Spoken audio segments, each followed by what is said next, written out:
Shalom, shalom. Selamat malam buat Indonesia. Saya menyapa Anda dari Zoom Sema Adonai saat ini. Bapak Ibu yang terkasih di dalam Tuhan, kita kembali mempelajari pelajaran sejarah penebusan dari buku seri kedua. Hari ini kita akan menemukan siapakah keturunan keempat dan ada apa dengan kota Sikem, ya? Ada peristiwa apa yang terjadi di sana? Bapak Ibu yang terkasih, kita akan memulai pelajaran ini. Terlebih dahulu saya akan minta kepada saudari saya, Ibu Aling, untuk memimpin kita di dalam doa pembukaan. Dipersilakan. Baik, terima kasih Bu Heni. Baik Bapak Ibu yang terkasih dalam Kristus, mari kita berdoa. Bapa yang di surga, terima kasih dan puji syukur karena masih diberikan kesempatan sekali lagi pada malam ini di kelas kami yang terakhir untuk bisa sama-sama belajar kebenaran firman. Ya Bapak, kiranya ada penyertaan-Mu di dalam kelas pembelajaran ini sehingga semuanya dapat berjalan dengan lancar, baik internet kami dan juga urapilah Pak Yudi Lengkong yang akan menyampaikan kebenaran firman-Mu pada kami malam ini, sehingga Pak Yudi dapat menyampaikannya dengan baik dan benar, dan berikanlah kami hikmat yang daripada-Mu ya Tuhan, sehingga kami juga bisa menerima pembelajaran firman ini di dalam hati dan pikiran kami, juga dengan baik dan benar, dan mampukanlah firman-Mu ini menjadi rema di dalam diri kami ya Bapa, sehingga kami bisa menjadi berkat bagi banyak orang dengan kami memberitakannya, mengajarkannya kepada orang lain, dan juga mampukan kami untuk menjadi pelaku firman-Mu. Dan berkatilah juga para operator yang bekerja di belakang layar ya Bapak, dan juga Ibu Heni yang menjadi moderator dalam kelas kami malam ini, sehingga semua dapat berjalan dengan baik dan lancar. Terima kasih ya Tuhan, kiranya waktu ini kami serahkan semua di dalam tangan-Mu. Doa ini kami panjatkan dengan pengantara Tuhan Yesus Kristus, Juru Selamat kami yang hidup. Haleluya. Amin. Amin, amin, amin. Terima kasih untuk Ibu Aling ya yang telah memimpin kita di dalam doa pembukaan. Baik Bapak Ibu, sebelum kita memulai pelajaran kita, mari kita melihat profil dari narasumber kita, Pak Yudi Lengkong. Dipersilakan.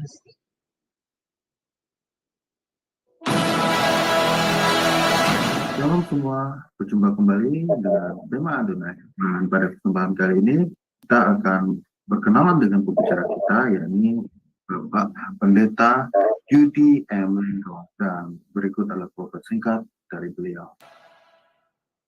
Nama lengkap Pendeta Yudi M. Lengkong, Eskom, MD, MTH, Demin.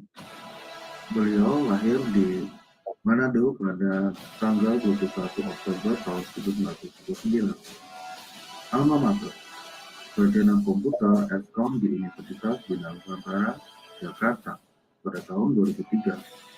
Master of Divinity MD di The Presbyterian General Assembly Theological Seminary, Florida, US pada tahun 2010. Doctor of Ministry Demin di Barrett Theological Seminary, Florida, US pada tahun 2015. Master Teologi MTH di STT Bethesda, Bekasi pada tahun 2021. Pelayanan Pendeta di Gereja Presbyterian Bukit Sion Indonesia di Jalan Telaga Warna 1, Nomor 2, Puri Cinere, Depok. Pembicara seminar buku seri sejarah penebusan untuk Yayasan Damai Sejahtera Utama Depok. Dosen di STT Hagiasmos Mission Jakarta. Shalom, selamat datang di Zoom Sema Adonai. Kami memperkenalkan acara Zoom kami di mana banyak pengajar-pengajar yang kompeten serta profesional yang akan memberikan pengajaran tentang kebenaran firman Tuhan. Pengajar-pengajar kami terdiri dari para pendeta dan dosen dari sekolah teologi. Acara Zoom Sema Adonai ini Setiap hari diisi pengajar dari hari Senin sampai hari Minggu. Zoom kami terbuka 24 jam dan menyediakan layanan konseling gratis. Zoom kami selalu terbuka dengan diskusi rohani. Silakan bergabung bersama kami di Zoom Sema Adonai 24 jam. Terima kasih, Tuhan Yesus memberkati. Terima kasih untuk operator kami yang telah menayangkan ya profilnya. Baik Bapak Ibu terkasih di dalam Tuhan, kita akan segera belajar tentang firman Tuhan yang akan dibawakan oleh Pak Yudi Lengkong. Dipersilakan. Baik, shalom Bapak Ibu Ya. sekalian. Semoga kasih karunia Tuhan senantiasa menyertai kita semua di dalam kesehatan yang baik lewat anugerah Tuhan. Baik, malam hari ini kita akan melanjutkan pelajaran kita mengenai Alkitab, secara khususnya penggenapan perjanjian suluh dilihat dari sudut pandang sejarah penebusan. Dan ini kita akan mempelajari Alkitab dengan alat bantu buku seri sejarah penebusan yang ditulis oleh Pendeta Abraham Park, khususnya seri yang kedua dengan judul Pertemuan yang Terlupakan, dengan subjudulnya Penggenapan Perjanjian Suluh dilihat dari sudut pandang sejarah penebusan. Baik, kita telah melihat sejauh ini mengenai perjanjian di dalam Alkitab, kemudian perjanjian yang dilihat sebagai perjanjian yang penting, yang paling penting itu adalah perjanjian suluh. Ahli teologia yang bernama Eric Sawyer, dia menyatakan hal ini juga. Kenapa demikian? Karena perjanjian suluh merupakan perjanjian yang ditegaskan di dalam Alkitab, di mana Allah dalam yang dilambangkan lewat suluh berapi, lewat di antara potongan-potongan daging. Dan ini merupakan suatu tindakan perjanjian, praktis perjanjian di zaman dulu yang menandakan bahwa kedua pihak itu ketika sepakat mengenai suatu hal, mereka akan berjalan di antara belahan-belahan daging binatang, dengan arti ketika melanggar, maka orang yang melanggar akan berakhir seperti binatang itu. Dengan kata lain, ini merupakan perjanjian yang mempertaruhkan nyawa. Dalam hal ini, bukan Abraham yang lewat di tengah-tengah, tetapi hanya Allah saja. Hanya Allah saja yang dilambangkan lewat suluh yang berapi. Sehingga kita bisa melihat bagaimana janji Allah itu pasti digenapi. Lebih lagi, perjanjian suluh ini dengan detail menyatakan tentang janji Allah tentang keturunan dari Abraham. Keturunan Abraham akan seperti bintang di langit katanya.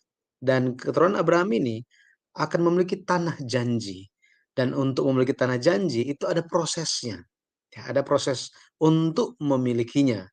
Nah, sebenarnya mengenai perjanjian suluh ini dibahas lebih lanjut lagi dalam buku Pendeta Abraham Park seri yang ke-7, 8 dan 7, 8. Kemudian yang ke-9 juga dibahas, dan juga yang ke-10 khusus berfokus kepada Abraham sendiri. Jadi perjanjian suluh ini merupakan pelajaran yang penting untuk kita ketahui, tapi khususnya untuk orang Kristen tahu. Intinya, perjanjian suluh berbicara tentang keturunan Abraham, bagaimana keturunan Abraham itu kembali ke sorga, memiliki tanah janji.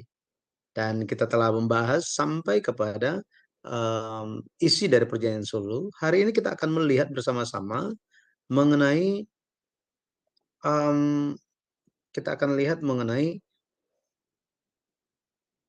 siapakah keturunan keempat, dan lebih khusus lagi apa hubungan keturunan keempat ini dan bagaimana dia akan menggenapinya.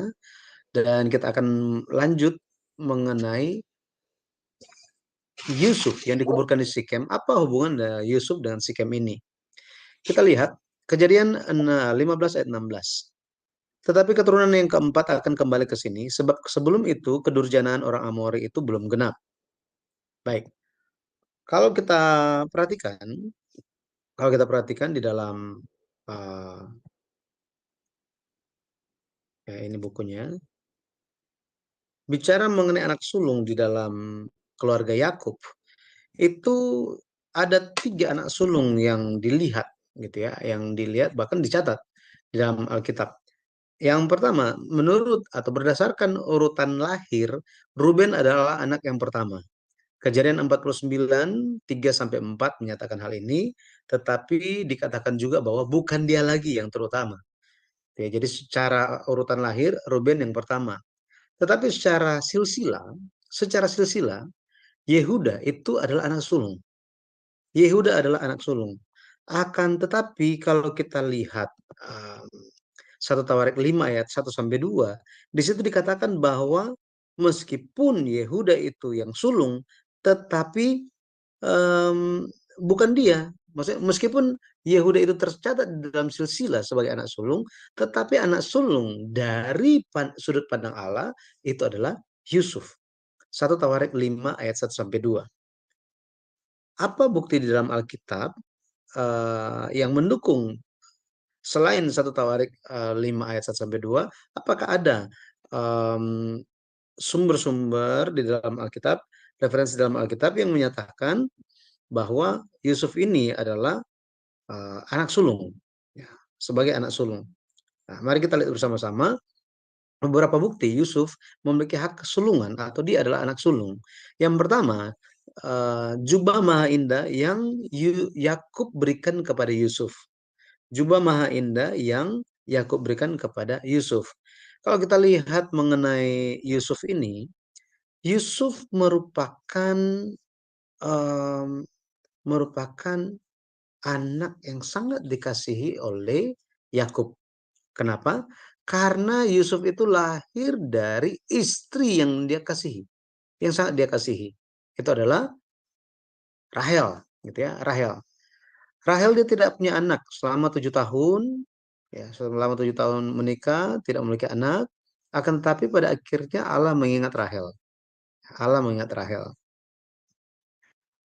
Kalau kita baca di Kejadian 37 ayat yang ketiga, Yakub mengenakan jubah maha indah kepada Yusuf.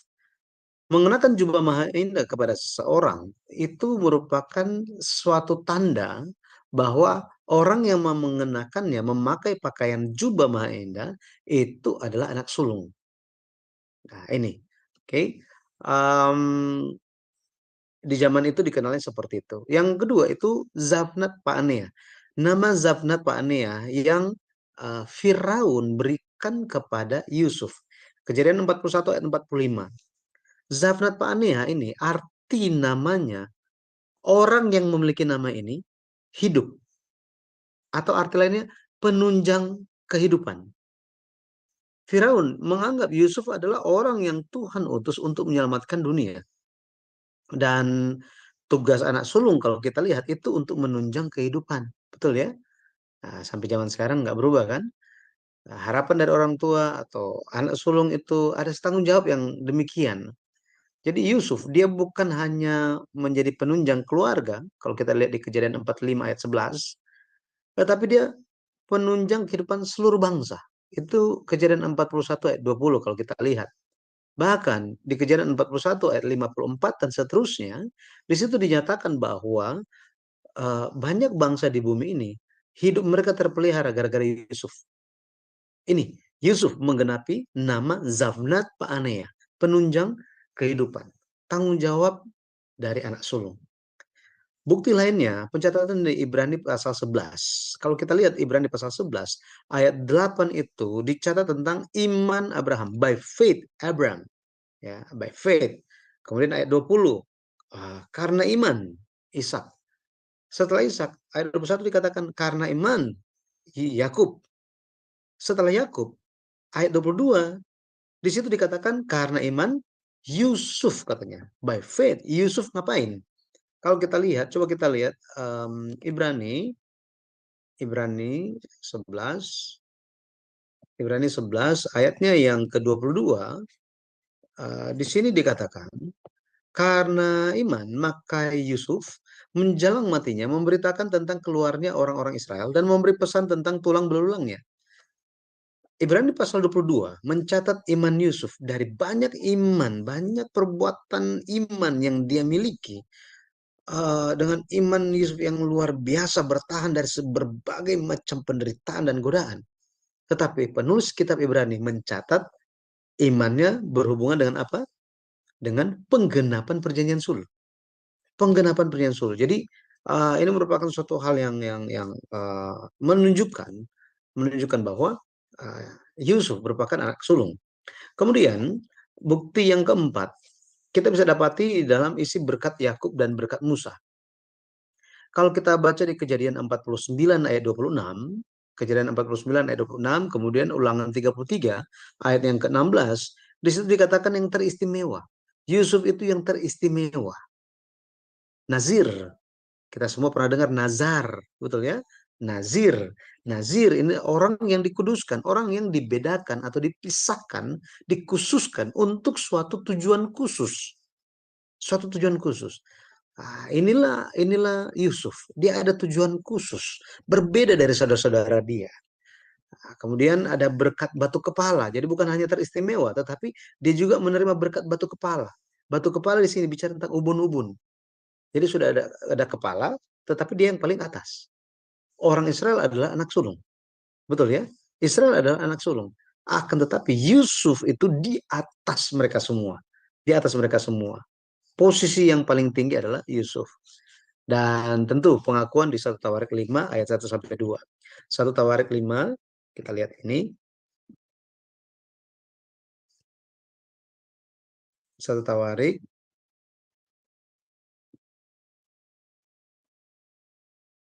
1 Tawarik kita akan lihat 5, pasal 5, ayat 1 dan 2. Anak-anak Ruben, anak sulung Israel. Dialah anak sulung, tetapi karena ia telah melanggar kesucian petiduran ayahnya, maka hak kesulungannya diberikan kepada keturunan dari Yusuf, anak Israel juga, sekalipun tidak tercatat dalam silsilah sebagai anak sulung. Memang Yehudalah yang melebihi saudara-saudaranya, bahkan salah seorang dari antaranya menjadi raja. Tetapi hak sulung itu ada pada Yusuf. Jadi hak sulung itu ada pada Yusuf. Secara luar kalau kita lihat, anak sulung itu dia ada berbagai macam tanggung jawab. Tetapi pada akhirnya, anak sulung yang diakui oleh Allah adalah dia yang memikul kehendak Allah dan menggenapinya. Yusuf melakukan hal ini. Ya, jadi nanti ketika baca buku seri sejarah penebusan seri yang kedua, pertemuan yang terlupakan yang ditulis oleh Pendeta Abraham Park, Bapak Ibu saudara sekalian bisa melihat penjelasan yang lebih detail lagi, gitu ya. Tapi kita akan lanjut kepada hubungan Yusuf dan Sikem. Hubungan Yusuf dan Sikem. Kalau kita lihat Yusuf, dia adalah keturunan yang keempat. Dia adalah keturunan yang keempat. Bersama dengan 70 anggota keluarga Yakub, kalau kita lihat semuanya berkumpul di Mesir. Yakub dia masuk ke Mesir di tahun 1876 sebelum Masehi. Pada waktu itu umur Yusuf 40 tahun. Umur Yusuf 40 tahun. Nah, kemudian kalau kita lihat pada tahun 1806 SM sebelum Masehi, Yusuf mati. Yusuf mati di usia 110 tahun. Jadi kalau kita lihat, Yusuf, dia keturunan yang keempat, amin, oke. Tetapi dia mati di Mesir. Pertanyaannya bagaimana perjanjian sulh itu digenapi? Bayangkan kalau misalnya kita lagi nonton film action, tiba-tiba pemeran utamanya mati. Itu kan langsung kayak gugurlah harapan kita semua, betul ya? Jadi di waktu Yusuf mati, seolah-olah pelita itu redup dan redup dan redup. Tidak ada lagi siapa-siapa yang menjadi karakter utama. Pada akhirnya mereka menjalani, orang Israel, keturunan Yakub itu menjalani kehidupan perbudakan, kehidupan kegelapan yang luar biasa menderita di Mesir. Di Mesir. Nah, jadi bagaimana ini digenapi? Yang pertama, perjanjian sulh itu digenapi lewat pesan terakhir Yusuf. pesan terakhir Yusuf. Kita lihat sama-sama. Kejadian 50 ayat 24 sampai 25. Kejadian 50, Kejadian 50. Mari kita lihat ayat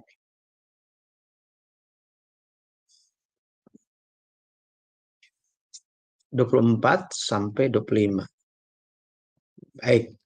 Berkatalah Yusuf kepada saudara-saudaranya, tidak lama lagi aku akan mati. Tentu Allah akan memperhatikan kamu dan membawa kamu keluar dari negeri ini ke negeri yang telah dijanjikannya dengan sumpah kepada Abraham, Ishak, dan Yakub. Ayat 25. Lalu Yusuf menyuruh anak-anak Israel bersumpah katanya, tentu Allah akan memperhatikan kamu. Pada waktu itu kamu harus membawa tulang-tulangku dari sini. Kalau kita lihat di sini, Yusuf benar-benar apa? Dia percaya bahwa Allah akan memperhatikan orang Israel yang waktu itu sementara hidup di Mesir. Yusuf telah melihat bahwa apa? Kehendak Allah lewat perjanjian sulh itu harus digenapi. Dan tahap pertama itu adalah apa? Penggenapan perjanjian sulh itu adalah keturunan Abraham menjadi budak di negeri asing. Diperbudak di negeri asing. Yusuf dia sudah tahu bahwa apa? Negeri asing yang dimaksud itu adalah Mesir. Di kemudian hari, sekarang ini saya masih ada kuasa. Tetapi setelah saya tidak memiliki kuasa lagi, pada akhirnya perjanjian sulh itu akan digenapi. Tetapi di saat yang seperti itu, Yusuf sambil melihat ke depan bagaimana Allah akan menggenapi janjinya, perjanjian sulh ini, dia berbicara dan memberikan wasiat terakhir. Wasiat terakhir. Ini luar biasa. Ya. Kalian harus bawa tulang-tulangku dari sini, katanya. Dan pada akhirnya, kalau kita lihat bagaimana perjanjian sulh itu digenapi lewat tulang-tulang Yusuf dikuburkan di Sikem. Yosua 24 ayat 32. Yosua, kita lihat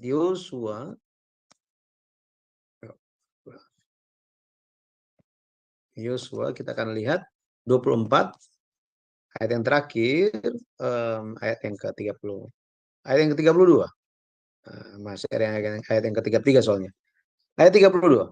Tulang-tulang Yusuf yang dibawa orang Mesir, tulang-tulang Yusuf yang dibawa orang Israel dari Mesir, dikuburkan mereka di Sikem, di tanah milik yang dibeli Yakub dengan harga 100 kesita dari anak-anak Hemor, bapak Sikem, dan yang ditentukan bagi Bani Yusuf menjadi milik pusaka mereka. Jadi pada akhirnya digenapi.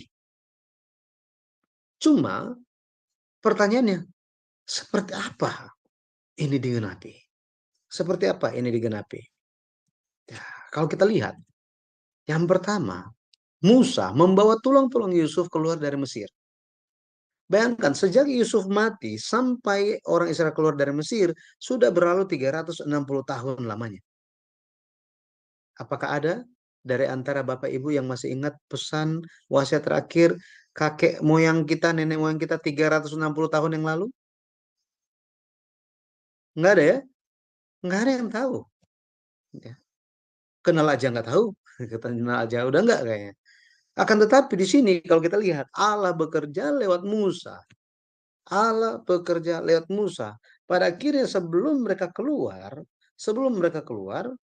Musa mengambil tulang-tulang Yusuf dan pada akhirnya mereka membawa peti mati Yusuf itu keluar. Kita lihat Kejadian Keluaran 13 ayatnya yang ke-19 kita akan lihat. Ayat yang ke-19. Dikatakan, Musa membawa tulang-tulang Yusuf. Sebab tadinya Yusuf telah menyuruh anak-anak Israel bersumpah dengan sungguh-sungguh. Allah tentu akan mengindahkan kamu. Maka kamu harus membawa tulang-tulangku dari sini. Jadi kalau kita lihat, di saat yang sangat-sangat sibuk, sangat-sangat panik, ya kan? Tetapi meskipun lagi situasi yang sangat gaduh begitu, Musa tidak lupa firman Tuhan. Tidak lupa bagaimana wasiat Yusuf. Dia tidak lupa, gitu ya. Dia bisa ingat gara-gara apa? Tuhan yang kasih ingat, gitu ya. Tuhan yang kasih ingat. Dan pada akhirnya kalau kita lihat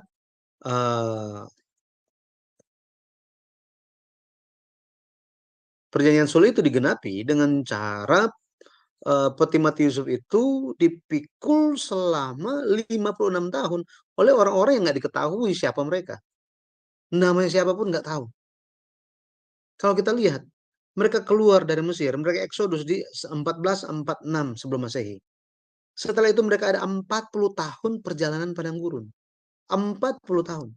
Kemudian ada 16 tahun penaklukan tanah Kanaan dan bagi tanah. 16 tahun. Setelah itu di tahun 1390 sebelum Masehi, tulang Yusuf dikuburkan di Sikem. Yang tadi kita sudah baca di Yosua 24 ayat 32. Jadi total sejak Eksodus sampai tulang Yusuf itu dikuburkan di Sikem ada 56 tahun dipikul. Kalau zaman modern sekarang cuma keturunan-keturunan keluar anak-anak itu akan bilang apa? Buat apa dipikul-pikul? Kita kremasi aja. Selesai. Nggak capek. Simple. Betul kan? Buat apa pikul-pikul begini? Iya kan? Beratnya juga minta ampun. Benar ya? Beratnya minta ampun kan? Ingat, Yusuf bukannya rakyat biasa. Dia pejabat nomor 2 di zamannya. Maka ketika dia mati, dia pasti di prosesi pemakamannya itu seperti raja-raja, seperti Firaun sebelumnya. Makanya di dalam catatan kuno itu dikatakan bahwa peti mati Yusuf itu beratnya bisa mencapai 1 ton. Bayangkan, ada yang mau volunteer, mau pikul, pikulnya itu aja bukan taruh di roda. Enggak. Emang padang gurun itu jalannya aspal? Enggak. Padang gurun itu berbatu-batu, naik turun gunung. Siapa mau dorong-dorong itu? Harus dipikul. Makanya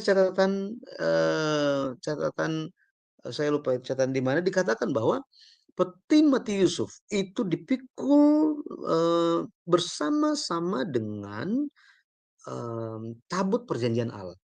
Ya, ada komentator seperti itu, gitu ya.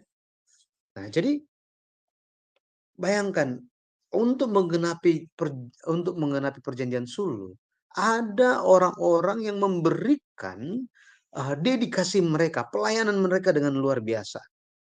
Nah, itu sebabnya Tuhan itu dia akan membalaskan setiap orang berdasarkan apa?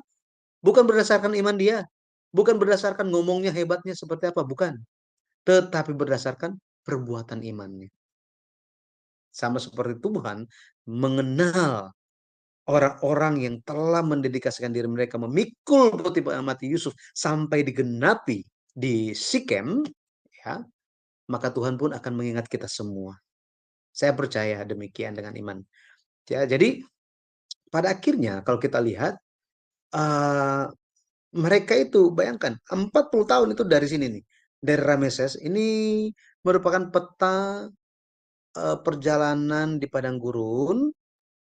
Peta perjalanan di padang gurun yang disusun oleh Pendeta Abraham Park ini merupakan penyusunan yang pertama di sepanjang sejarah dunia. Banyak orang ahli teologi maksimal mereka akan menemukan tempat-tempat itu hanya sekitar dari 42 tempat itu mereka hanya menemukan paling banyak itu 14 tempat. Tetapi Pendeta Abraham Park langsung pergi ke sana dan cek ini semuanya.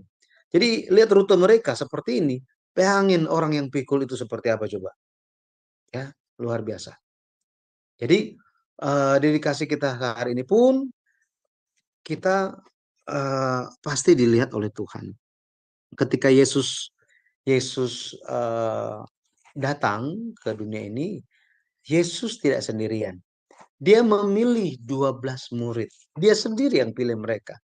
Tetapi tahu nggak tujuan Tuhan pilih mereka itu apa? Apa tujuan Tuhan memilih mereka? Tujuan Tuhan pilih mereka adalah untuk menyertai Tuhan. Wow.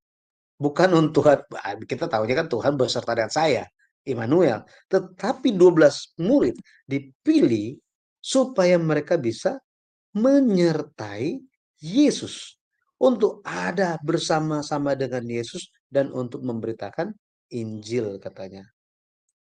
Untuk menyertai Yesus. Kita Markus mencatat hal itu. Markus 3 ayat 14. Markus 3 ayat yang ke-14. Markus 3 ayat yang ke-14. Ia menetapkan 12 orang untuk menyertai dia. Betul ya? Untuk menyertai dia. Dan untuk diutusnya memberitakan Injil. Sama seperti itu, kita perlu menyertai kehendak firman. Kita perlu menyertai kehendak firman. Kemana firman pergi, kita harus pergi ke sana. Kita beritakan Injil. Apa yang menjadi kehendak Tuhan, kita jalan. Ya, baik.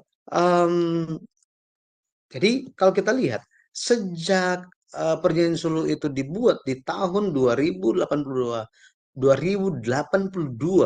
sebelum Masehi, sampai tulang-tulang Yusuf itu dikuburkan di Sikem di tahun 1390 sebelum Masehi, telah berlalu berapa tahun?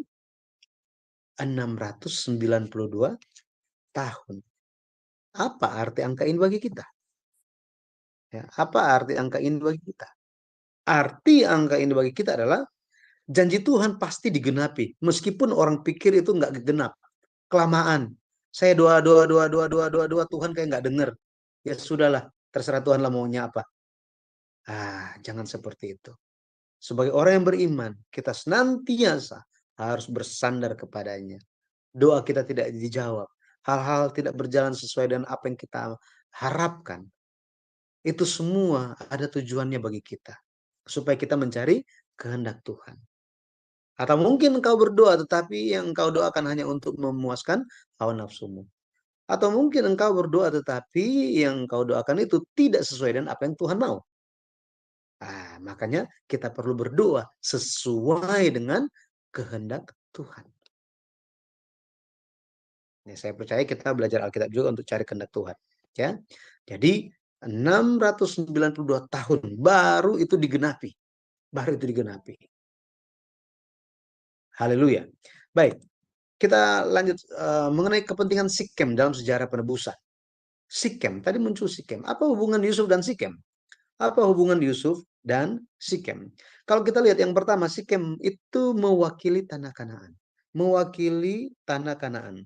Karena kalau kita lihat, Sikem merupakan tempat Allah menempatkan diri pertama kali di dalam Kanaan. Dan janjikan tanah Kanaan. Pertama kali. Kepada siapa? Abraham. Kepada Abraham. Kita bisa baca ini di Kejadian 12 ayat 6 sampai 7. Kejadian 12 ayat 6 sampai 7. Abraham berjalan melalui negeri itu sampai ke suatu tempat dekat Sikem, yakni pohon tarbantin di More. Waktu itu orang Kanaan diam di negeri itu. Ayat yang ke-7 dikatakan, ketika itu Tuhan menampakkan diri kepada Abraham dan berfirman, aku akan memberikan negeri ini kepada keturunanmu. Maka didirikannya di situ mezbah bagi Tuhan yang telah menampakkan diri kepadanya. Jadi di sini kita bisa lihat bahwa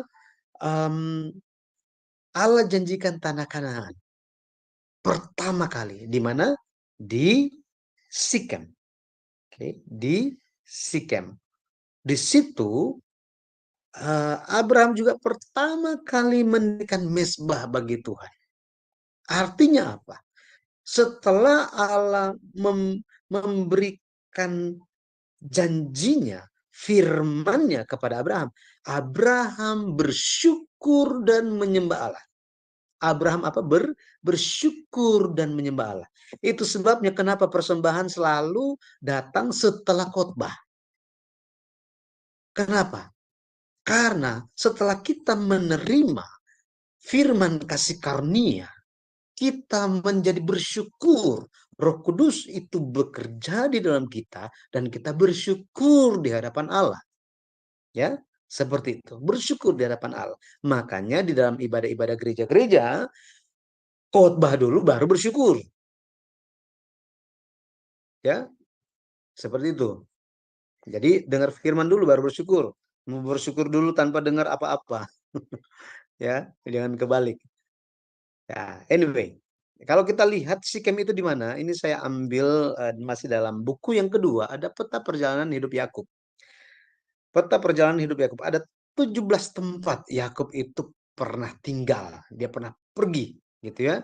pernah pergi. Dan kalau kita lihat Sikem itu ada di sini. Ini Sikem, tempat yang ke-10, Sikem. Ya, coba kita zoom lagi. Sikem ada di sini. Ya, Sikem. Jadi dia ada di antara Danau Galilea dan Laut Mati, gitu ya. Dia setelah Betel ini dia naik ke atas terus sampai ke Sikem. Sampai ke Sikem. Jadi Sikem itu mewakili keseluruhan tanah Kanaan. Ya. Jangan lupa ini ya. Yang kedua, Sikem itu tanah yang Yakub wariskan kepada Yusuf. Pertanyaan yang pertama, bagaimana Yakub memiliki tanah Sikem? Dia beli. Jadi pulang dari dari Padan Aram, dia mampir ke Sikem dan beli tanah di situ. Beli tanah di situ. Ya. Kejadian 33 ayat 18 sampai 19. Dalam perjalanannya dari Padan Aram sampailah Yakub dengan selamat ke Sikem di tanah Kanaan. Di tanah Kanaan. Lalu ia berkemah di sebelah timur kota itu. Ayat 19. Kemudian dibelinya lah dari anak-anak Hemor, bapa Sikem, sebidang tanah, tempat ia memasang kemahnya dengan harga 100 kesita. 100 kesita. Nah, kalau kita lihat di sini, Yakub yang menjadi pertanyaan, kenapa dia mesti beli tanah di situ? Kenapa? Karena dari mungkin ada banyak hal yang bisa menjadi alasan, tetapi alasan yang paling mendasar itu karena Sikem adalah tempat Abraham, kakeknya Yakub, menerima janji tentang tanah Kanaan pertama kali. Pertama kali dia terima janji tentang tanah Kanaan di Sikem. Dia tahu bahwa apa? Bahwa Sikem itu sangat penting. Sangat-sangat penting. Gitu ya. Biasa kan yang pertama sangat penting ya. Yang pertama sangat penting. Ya, kita kalau ingat yang pertama apa? Oh, pertama kali tiba di satu tempat, pertama kali jatuh cinta atau pertama kali macam-macam gitu ya. Pertama kali mungkin ketemu Yesus gitu seperti apa? Pertama kali percaya, berserah penuh. Ya, pertama kali menerima kasih karunia Tuhan. Nah, ini yang pertama itu sangat penting. Nah, Yakub dia menyadari kepentingan dari tanah Kanaan ini dan dia sadar akan hal ini. Dia tahu tentang Sikem itu dari mana? Dari Abraham langsung. Ibrani 11 ayat 9 dikatakan bahwa karena iman ia diam di tanah yang dijanjikan itu, seolah-olah di suatu tanah asing. Dan di situ ia tinggal di kemah dengan Ishak dan Yakub yang turut menjadi ahli waris janji yang satu itu. Di sini dikatakan Abraham, Ishak, dan Yakub tinggal satu kemah yang sama dan mewariskan perjanjian. Apakah Abraham dan Yakub masih ketemu? Betul ya, ini menjadi pertanyaan ya kan? Apakah mereka ketemu? Ya, mereka ketemu, gitu ya. Mereka bertemu. Bagaimana caranya mereka bertemu? Gitu ya. Yang paling sederhana kalau kita lihat, ya yang paling sederhana adalah ketika Abraham, jadi ini Abraham ya, Abraham ini dia mati di usia berapa? 175 tahun. Umur berapa dia dapat anak? Dia dapat anak di usia 100 tahun. Betul ya? Usia 100 tahun dia dapat anak kan? Ishak. Nah, ini Ishak. Tapi kemudian kalau kita lihat ketika Ishak berumur 60 tahun, dia dapat anak. Ya, dia dapat anak. Yakub. Yakub. Gitu ya. Yakub. Maka usia Abraham waktu dapat cucu berapa? Itu tinggal tambah kan, 100 tambah 60, 160. Sorry, 160. Ya, 160. Maka kalau kita lihat di sini, ya, kalau kita lihat di sini,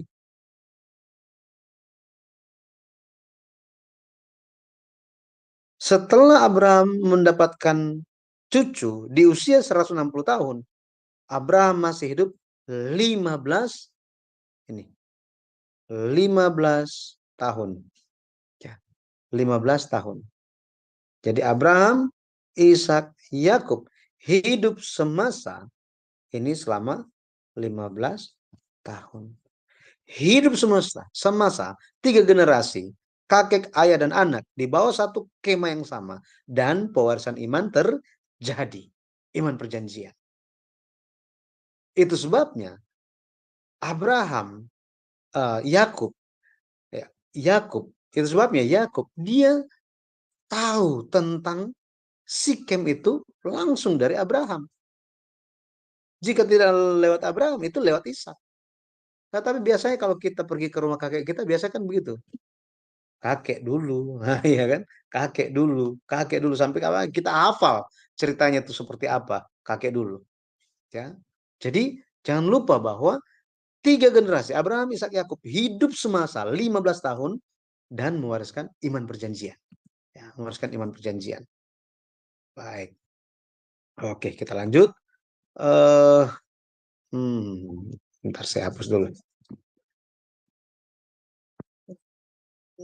Ya. Berikutnya kita akan lihat,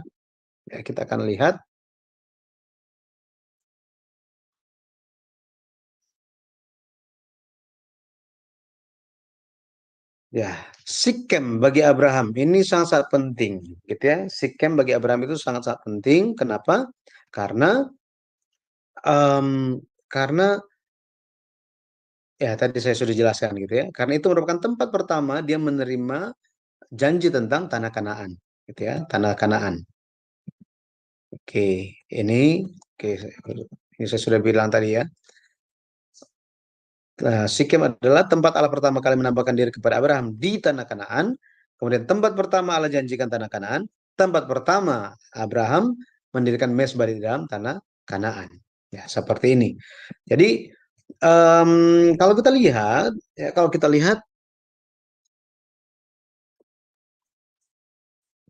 dia kan Stefanus itu dengan penuh Roh Kudus dia berkhotbah. Ini khotbah terakhir dia di Kisah 7 ayat 15 sampai 16. Dikatakan bahwa lalu pergilah Yakub ke tanah Mesir, di situ ia meninggal, ia dan nenek moyang kita. Mayat mereka dipindahkan ke Sikem dan diletakkan di dalam kuburan yang telah dibeli Abraham dengan sejumlah uang perak dari anak-anak Hemor di Sikem. Di sini dikatakan mengenai Sikem, Stefanus katakan Sikem dibeli oleh Abraham. Padahal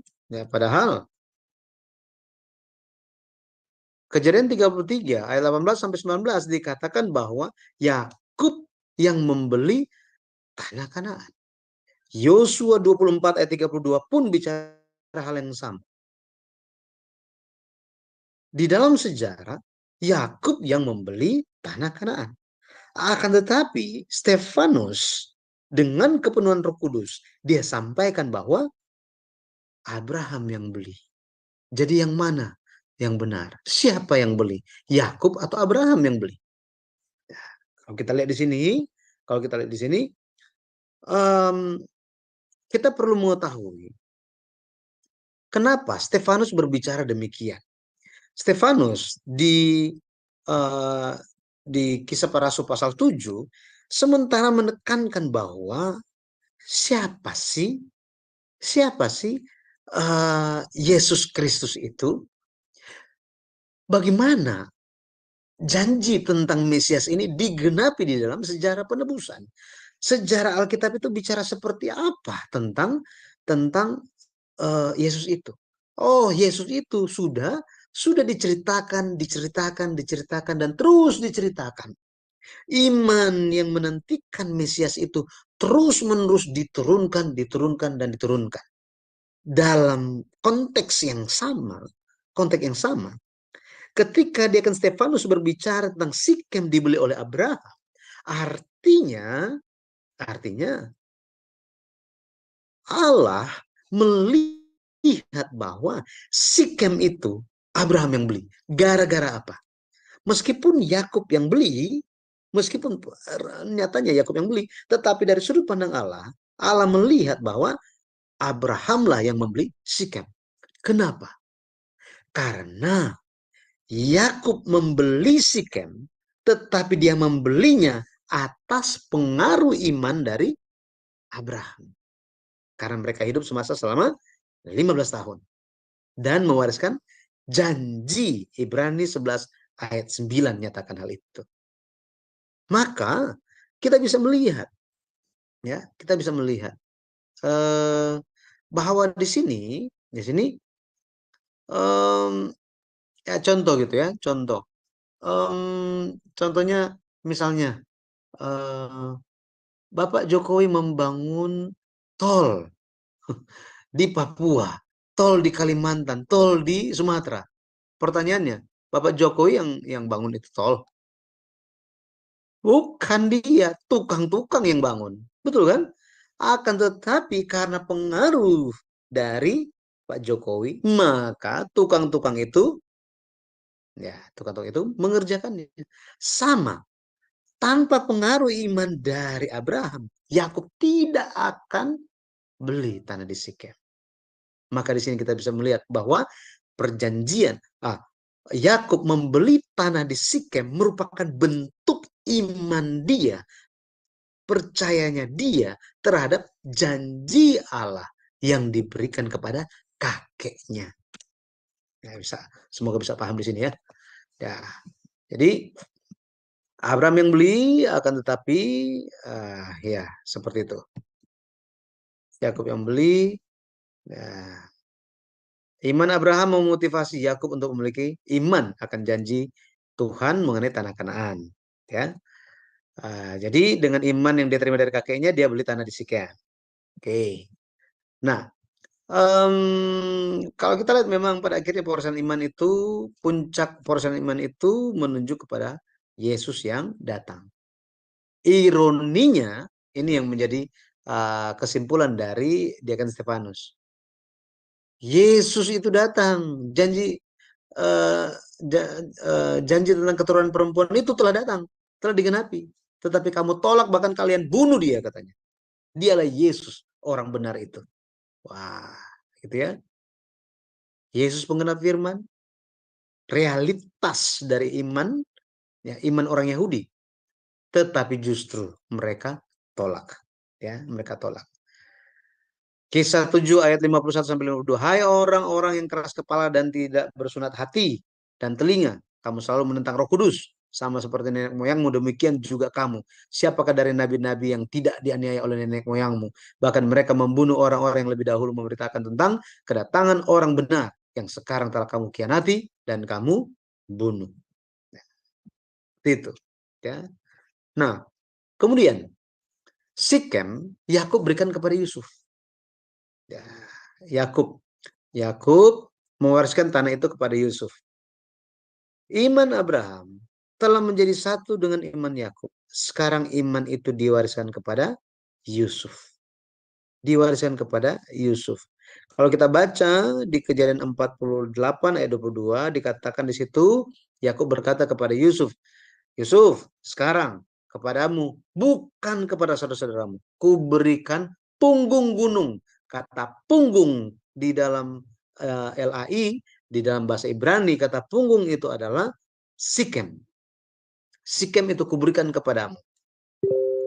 Yohanes 4 ayat 5 mengkonfirmasi mengenai hal itu, bahwa ketika Yesus pergi ke Samaria, dia singgah di sumur yang Yakub berikan kepada Yusuf katanya. Itu di kota Sikar. Nah, kota Sikar ini nama lamanya itu adalah Sikem. Oke. Ini punggung gunung. Ini Kejadian 48 ayat 21. Kata punggung di sini adalah Sikem. Ya, Sikem. Bahasa Indonesia masa kini, bahasa Indonesia masa kini dikatakan kepadamu lah dan bukan kepada saudara-saudaramu, aku berikan Sikem. Ya, Sikem. Yosua. Makanya Yusuf, tulang Yusuf dikuburkan di Sikem. Ya, dikuburkan di Sikem. Kisah 7 ayat 15 sampai 16 dikatakan bahwa lalu pergilah Yakub, ya ini masih khotbah Stefanus ya. Lalu pergilah Yakub ke tanah Mesir, di situ ia meninggal, ia dan nenek moyang kita. Mayat mereka dipindahkan ke Sikem dan diletakkan di dalam kuburan yang telah dibeli Abraham dengan sejumlah uang perak dari anak-anak yang ada di Sikem. Nah, sekarang di sini ditekankan tentang Yusuf, tentang Yakub di ayat 15, Yakub, dan dikatakan bahwa mayat mereka dipindahkan ke Sikem. Dari antara 70 anggota keluarga Yakub yang pergi ke Mesir, yang balik ke sana itu siapa? Yakub, betul ya? Yakub kembali kan? Nah, Kejadian pasal 50 ada di situ. Yakub kembali. Tetapi Yakub tidak dikuburkan di Sikem. Yakub dikuburkan di Gua Makpela di Hebron sana. Ini jarak yang sangat jauh, berbeda. Sekali lagi pertanyaannya, kenapa Stefanus bicara seperti itu? Bahwa seolah-olah Yakub itu dikuburkan di Sikem. Ini untuk menekankan bahwa apa? Yang tadi. Iman dari Abraham telah menjadi satu dengan Yakub. Dan iman mereka ini telah menjadi satu dengan Yusuf. Itu sebabnya untuk menghargai jasa Yakub, makanya iman Yakub, makanya dikatakan bahwa seolah-olah dia yang dikuburkan di Sikem. Kenapa? Karena Yakub sendiri berkata kepada Yusuf, Yusuf, Allah akan memberkati kamu. Allah akan memperhatikan kamu. Dan tentu akan menuntun kamu kembali ke tanah Kanaan. Makanya dia kasih Sikem. Jadi iman dari bapak-bapak leluhur ini semua hanya menunjuk kepada satu hal. Perjanjian sulh pasti digenapi. Perjanjian sulh pasti digenapi. Pada akhirnya kesimpulannya, apa arti dari kata Sikem ini? Dalam bahasa Ibrani itu memiliki dua arti. Yang pertama, Sekem artinya membawa atau memikul sesuatu. Membawa atau memikul sesuatu. Arti lainnya adalah bahu. Bahu. Ya, bahu. Yesus.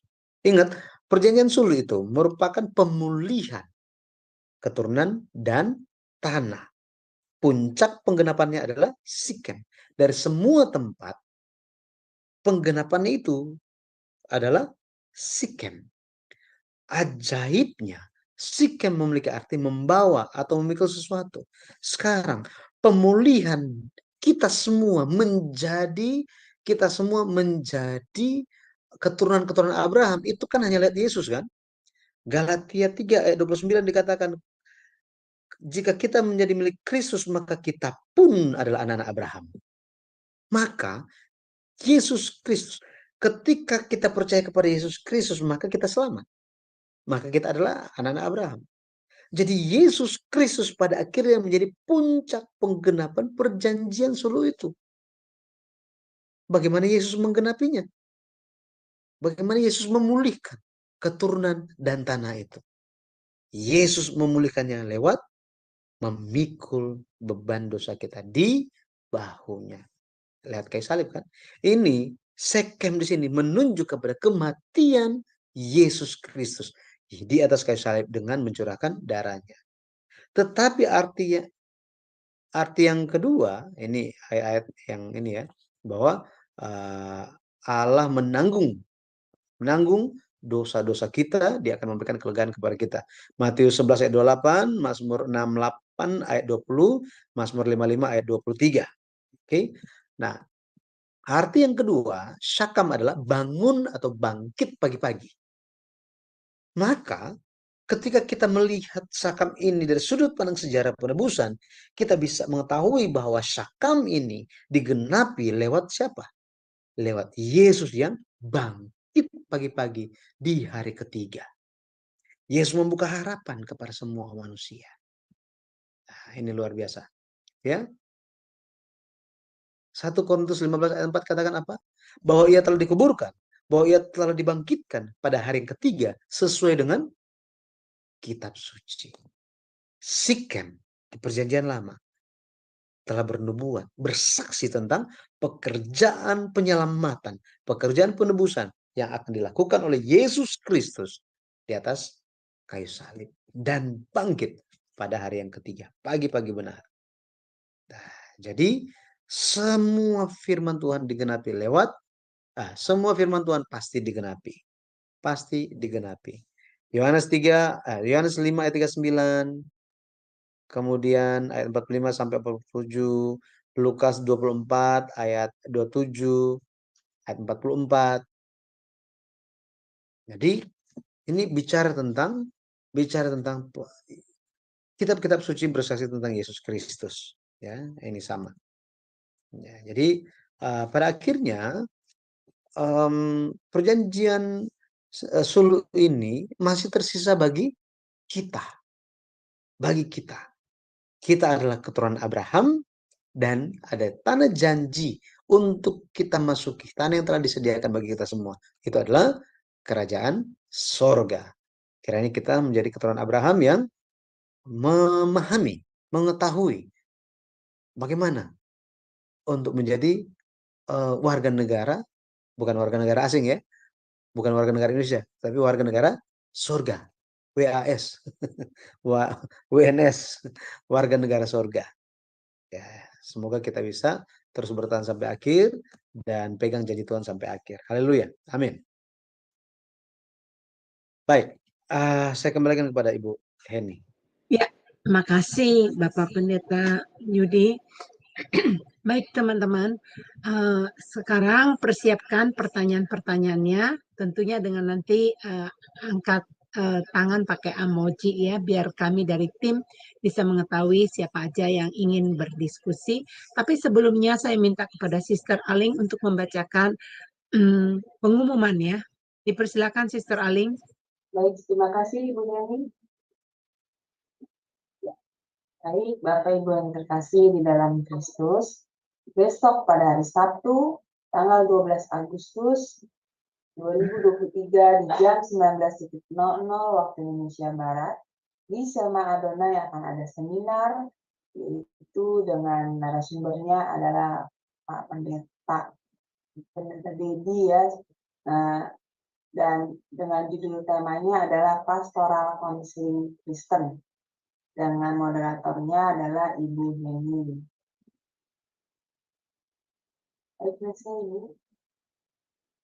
Dan di hari Minggu 13 Agustus 2023 di pukul 19.00 waktu Indonesia Barat, di Sema Adonai akan ada ibadah online yang menjadi narasumbernya adalah Pak Thomas Gunawan dengan judul temanya adalah kebenaran Kristus yang memerdekakan di Yohanes 8 ayat 31 sampai 32.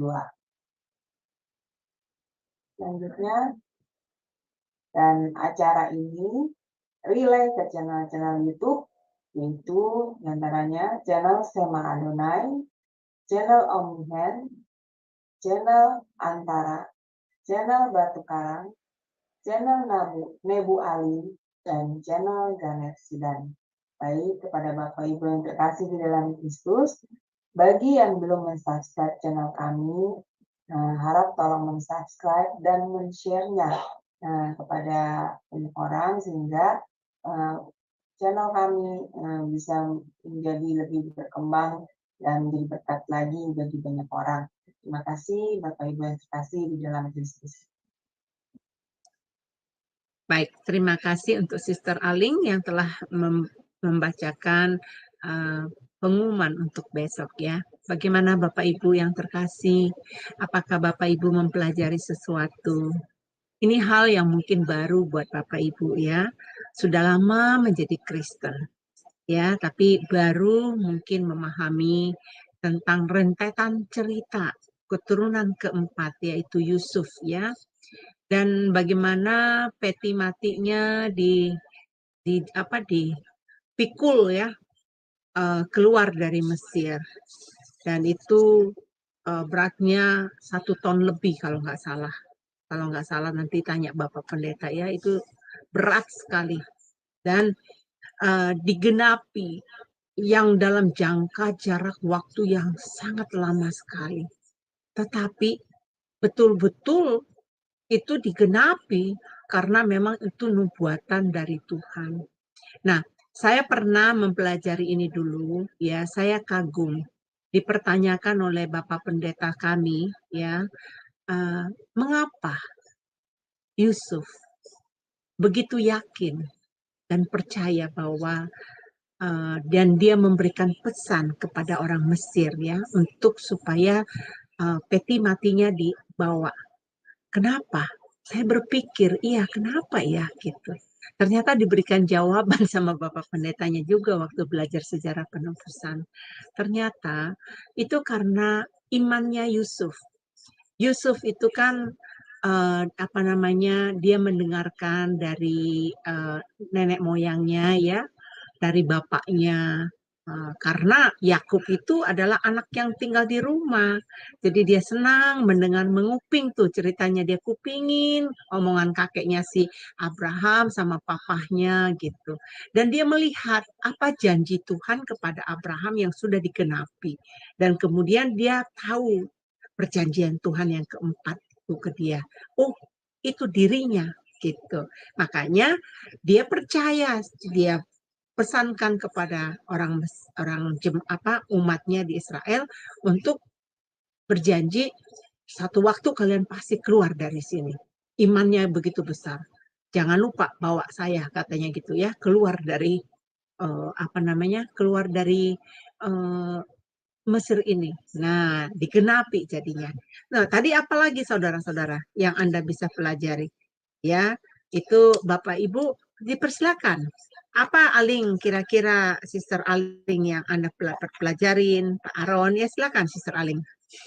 Iya, maaf Ibu, tadi saya terlempar, jadi ada ketinggalan pembelajarannya, saya masuk lagi udah tinggal mau akhir, jadi tangkapnya cuma ya, saya menangkapnya cuma yang terakhir ya, bahwa dari iman Abraham itu bisa membuat Yusuf dan yang sebelum Yusuf siapa ya?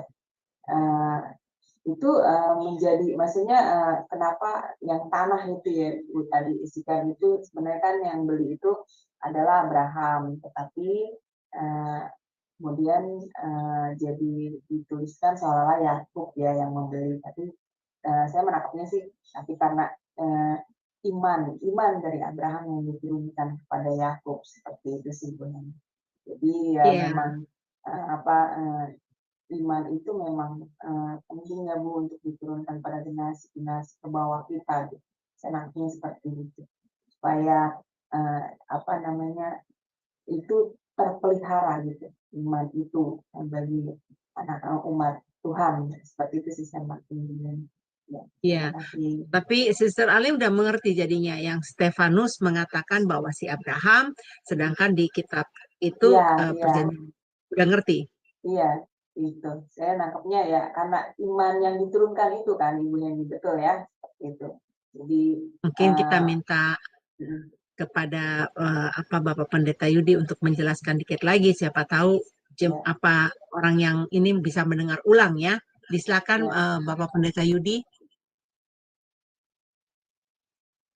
Ya tadi Ibu Aling udah sampaikan, jadi itu mengenai pewarisan iman gitu ya. Intinya dia kan Stefanus menekankan pewarisan iman itu, dan dari sudut pandang Tuhan, dari sudut pandang Allah melihatnya bagaimana iman Abraham itu sudah sampai kepada Yakub sehingga Allah menghargai iman dari Abraham. Kemudian mengenai Yakub, bahwa Yakub dilihat sebagai sosok yang dikuburkan di Sikem. Bagaimana Allah menghargai bahwa Sikem itu dipercayai oleh Yakub, merupakan bentuk imannya kepada dia beriman kepada janji Tuhan. Pada akhirnya dia wariskan kepada Yusuf, orang yang dia yakin, yang dia bisa melihat bahwa kehendak Allah itu ada pada Yusuf, sehingga dia wariskan Sikem itu kepada Yusuf. Jadi memang kalau kita lihat khotbah Deacon Stefanus di Kisah Para Rasul pasal 7, ini merupakan khotbah yang berkesinambungan dari zaman ke zaman mengenai seperti apa janji Tuhan itu terus-menerus diwariskan dan diwariskan. Semua hal yang mereka hadapi, sejarah orang Israel itu, tujuannya adalah untuk mempersiapkan panggung kedatangan Yesus Kristus. Saya sekaligus melanjutkan yang seperti yang saya sampaikan pertemuan yang sebelumnya tentang pertanyaan Ibu Heni mengenai pandangan 215 tahun itu. Jadi yang pertama, jadi orang-orang itu bertanya-tanya mengenai di kitab Keluaran pasal 12 ayat 41 sampai 42 dituliskan orang Israel di Mesir selama 430 tahun. Tetapi nubuat firman yang disampaikan Allah kepada Abraham itu mereka katanya hanya 400 tahun di Mesir. Jadi yang mana 400 atau 430? Nah, di sini berkembanglah mereka menyelidiki dan melihat ada pandangan yang disampaikan oleh Josephus. Flavius Josephus, dia merupakan sejarawan Yahudi. Dia katakan begini, ada 430 tahun sejak Abraham tinggal di Kanaan. Ini, sejak Abraham tinggal di tanah Kanaan sampai keturunan Yakub itu pun keluar dari Mesir setelah 215 tahun. Jadi dia ada bicara seperti itu. Maka orang berpikir, oh oke, berarti perlu hitung sejak Abraham itu tiba, itu sejak Abraham itu tiba di tanah Kanaan sampai Yakub itu nyampe di tanah Kanaan, di tanah Mesir, itu berapa tahun? Jadi mereka hitung tuh. Cara mereka hitungnya adalah Abraham berumur 75 tahun ketika tiba di tanah Kanaan. Kemudian dia dapat anak di usia 100 tahun. Berarti itu kan 25 tahun. Ya, 25 tahun. Kemudian Ishak dapat anak Yakub itu usia 60 tahun. Nah, ini kita jumlahkan. Berarti sejak Abraham itu umur 75 tahun dia nyampe di tanah Kanaan sampai dia dapat cucu itu ada 85 tahun kan? 85 tahun. Kemudian ketika Yakub berdiri di hadapan Firaun, Yakub umurnya 130 tahun. Ditambahin itu 130 ditambah dengan 85 itu kita akan dapat 215, benar ya? 215. Ya, 215 tahun. Nah, maka 215 tahun itu sampai kepada Yakub pergi ke Mesir, maka karena Josephus bilang bahwa itu dihitung 430 tahun sejak Abraham itu tiba di tanah Kanaan, maka 430 tahun dikurang yang tadi tuh 25 tambah 60 tambah 130. Jadi 430 dikurang 215 tahun, maka kita akan mendapatkan 215 kan? 215. Maka sisa 215 ini apa? Ini adalah waktu dari Yakub injak tanah Mesir sampai Musa keluar dari tanah Kanaan. Musa keluar dari tanah Mesir. Gitu ya, Exodus. Jadi mereka katakan bahwa yes, 215 tahun itu adalah yang paling tepat. Tapi ini sebenarnya nggak sesuai dengan Alkitab. Kenapa? Karena kita sudah hitung sama-sama kan, Allah memberikan perjanjian sulh itu bukan di Kejadian pasal 12, tetapi di pasal 15. Which is waktu sudah berlalu itu sekitar 9 tahun. Iya kan? Sudah sekitar 9 tahun. Sehingga dan ketika bicara tentang 400 tahun nubuatan, 400 lamanya orang Israel, keturunan Abraham akan menjadi budak di Mesir, itu satuan waktu adalah bukan keturunan, tetapi 400 tahun. Kemudian generasi keempat, ini bukan bicara tentang umur. Jadi ada orang langsung, 400 tahun di Mesir. Terus 4 generasi, 4 keturunan. Oh, berarti satu generasi 100 tahun. Oh, ini langsung pas nih. 4 generasi kan? 400 tahun. Ini udah pas ini, udah nggak usah dibicarain lagi, nggak usah capek-capek pikirin lah. Ini matematika yang sangat sederhana. 400 tahun, 4 generasi. Nih, pas. Tetapi itu salah kaprah dan tidak paham akan firman Tuhan. Kenapa? Karena satuan 400 tahun, 400 tahun, ini adalah tahun. Memang bicara tentang lama jangka waktu. Tetapi 4 generasi, kata dor di situ, 4 generasi keempat, bicara mengenai usia seseorang ketika mendapatkan anak sulung. Ketika mendapatkan anak sulung. Abraham memang dia umur 100 tahun ketika dia dapat anak. Tetapi ketika Ishak dapat anak itu bukan 100 tahun. Itu umur 60 tahun kan. Yakub dapat anak itu umur 76-an tahun dia. 70-an tahun dia dapat anak. Bahkan kalau kita lihat, itu special case. Di Kejadian pasal 11, usia memperanakan itu rata-rata 30 tahun. Ya. Jadi 400 tahun dan 4 generasi ini nggak nyambung. Ini bicara hal yang berbeda. Gitu.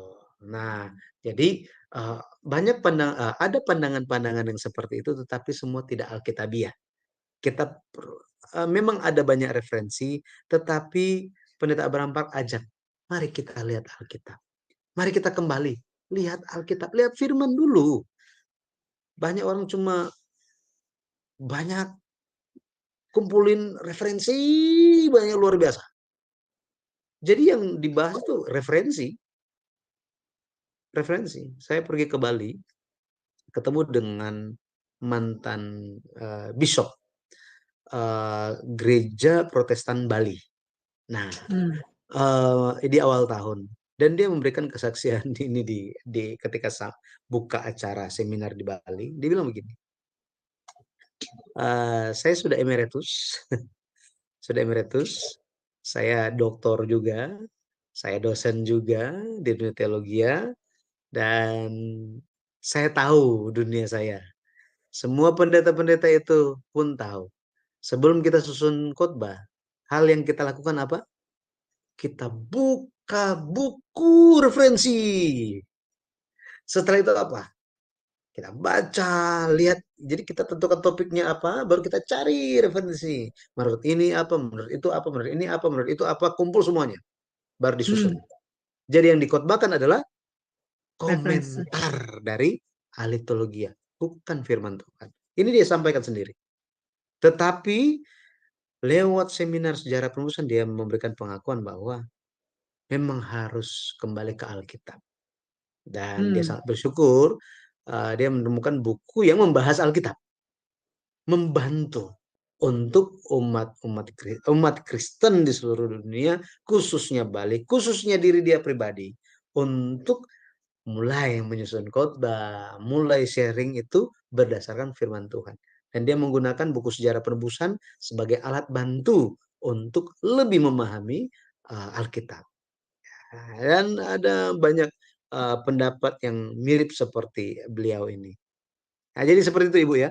Jadi semoga kita tahu itu kenapa 215. Jadi kalau di internet saya cek juga seperti itu. Sebenarnya ada buku yang mungkin bisa menjelaskan lebih lagi. Ya, tapi saya cari bukunya ternyata saya itu ada di seri yang buku pembahasan yang ketiga. Saya cuma ada saya ada 2, 3, 5. Yang 4-nya ini yang entah kececer kemana gitu. Tapi setelah saya cek semua referensi itu jadinya seperti ini. Ya, semoga bisa dipahami. Ya, sangat sangat jelas sekali ya, Bapak Pendeta Yudi penjelasannya. Semoga bagi teman-teman yang memiliki pemikiran yang 215 itu dibagi dua ya, 430 dibagi dua, 215 itu hendaknya kembali mengekernya dari firman Tuhan ya. Jadi rentetan. Nah, bagusnya di dalam sejarah penebusan ada tahun-tahunnya. Tahun berapa itu dia masuk ke sana ya. Jadi bisa akurat gitu menentukan berapa lama bangsa Israel dijajah ya, ada di Mesir waktu itu. Baik Bapak Ibu, adakah pertanyaan lain yang ingin dipertanyakan dari pelajaran hari ini? Tadi kan kita udah dikasih tahu ya, ternyata Sikem itu namanya Sacam. Apa ada lagi kira-kira Bapak Ibu yang ingin bertanya di dalam pertanyaan ini?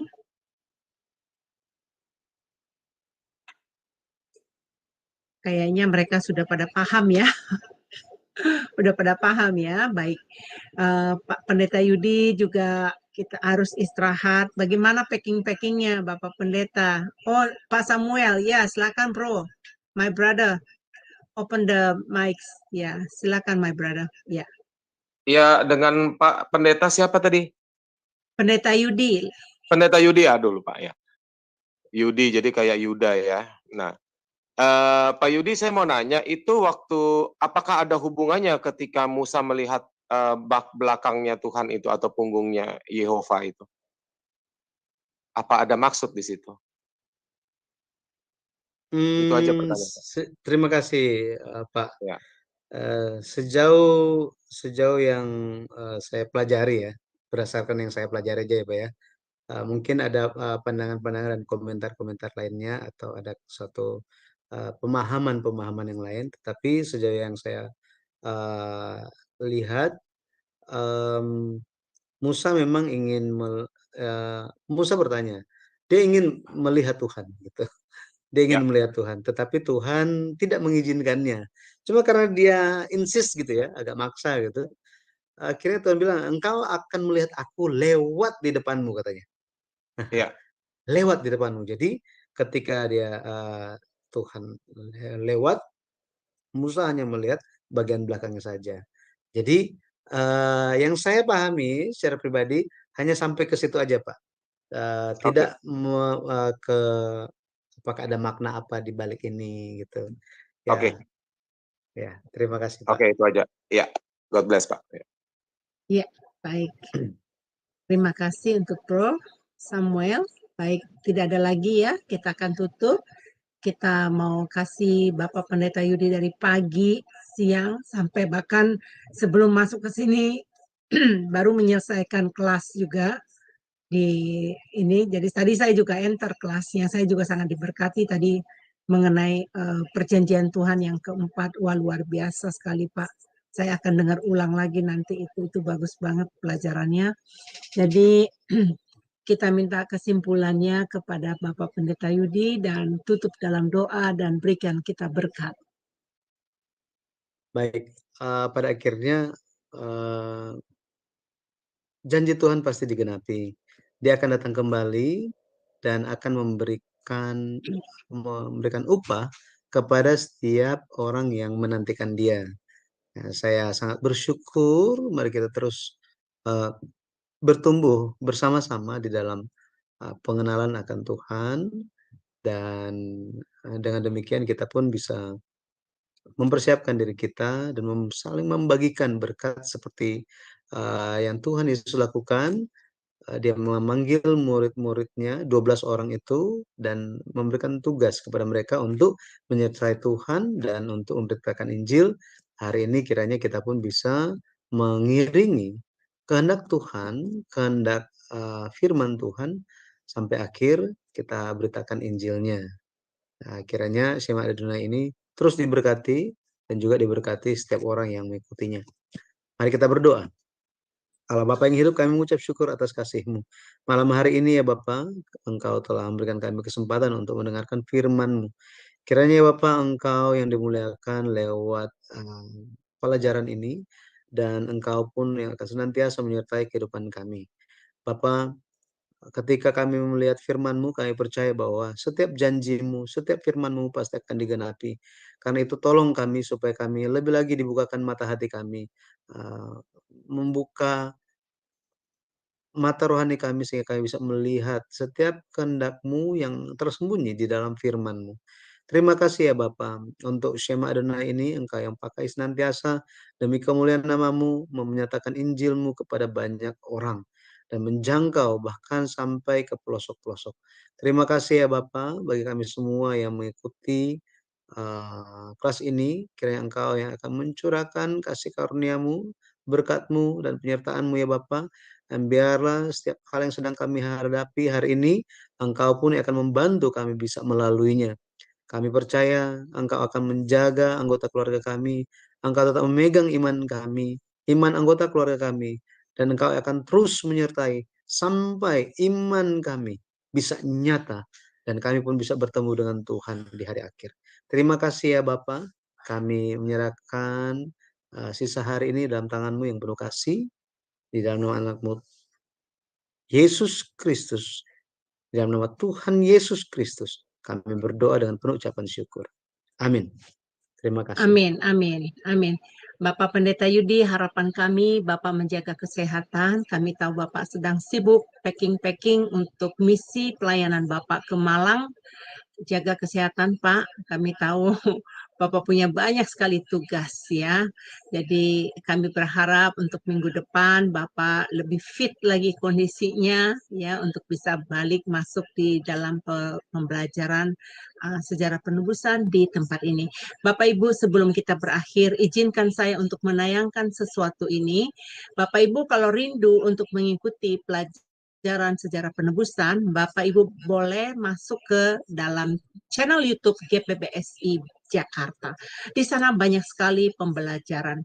Saya menganjurkannya. Kenapa? Pengajaran sejarah penebusan, tidak ada satu teolog di dunia pun yang menentang pengajaran ini. Jadi pengajaran ini bukan pengajaran doktrin, tapi pengajaran pure kepada Alkitabnya. Jadi Bapak Ibu mampir ke tempat channelnya YouTube ini ya Bapak Ibu ya. Kemudian untuk selanjutnya Bapak Ibu bisa masuk ke channelnya Sejarah Penebusan. Ini juga channel YouTube ya. Sejarah Penebusan juga punya channel tersendiri. Kemudian Bapak Ibu bisa masuk kepada channel GPBSI Bandung. Di sini Bapak Ibu bisa belajar firman Tuhan secara video, dikirim satu minggu satu video. Bapak Ibu yang ingin mengikuti pelajaran sejarah penebusan melalui video satu minggu satu kali, dapat menghubungi Henny di Zoom Sema Adonai ini. Nanti saya akan bantu daftarkan Anda ya ke sana. Nah, Bapak Ibu yang terkasih, saya mengucapkan terima kasih atas kehadiran Bapak Ibu semua. Izinkan operator untuk men-end-kan dan sampai ketemu untuk Jumat yang akan mendatang. Tuhan memberkati.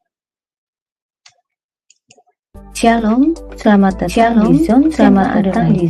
Kami memperkenalkan acara Zoom kami, di mana banyak pengajar yang kompeten, serta profesional yang akan memberikan pengajaran tentang kebenaran firman Tuhan. Pengajar-pengajar kami terdiri dari para pendeta dan dosen dari sekolah teologi. Acara Zoom Sema Adonai ini setiap hari diisi pengajar dari hari Senin sampai hari Senin Zoom kami terbuka 24 jam dan menyediakan layanan konseling. Zoom kami selalu terbuka dengan diskusi rohani. Silakan bergabung bersama kami di Zoom Sema Adonai. Terima kasih. Tuhan Yesus memberkati.